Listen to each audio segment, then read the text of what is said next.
Ассаламу алейкум, жамат. Мо черешня қоқонге бастап қот біздәч. Мына түү. Ана монда екіге ажыратып, резинка менен байлап, кейінгі шақтарына монда резинкалар менен байлап өстіріп. Шындай қылып өстіршет екен Англияда. Кимге қызық болса көріп алғыла. Бұның астында мондай капельный еме бар.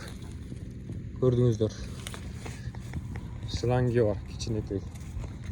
Азыр қолыма қармап көрсетем бұның размері қандай екен.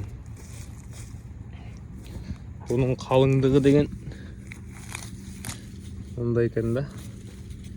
Бір бармағымдай шығады ғой, бармағымдай. Сөмейімде шықса керек, бармағымдай. Анша чоң емес. Столбалар каждый 10 метр сайын ғой дейм, по-моему.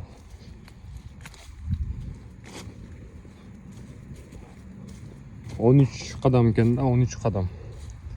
Үстім ондай сеткамен жабылған. Енді бұл тамаша жер да, эми. Қараңыздар.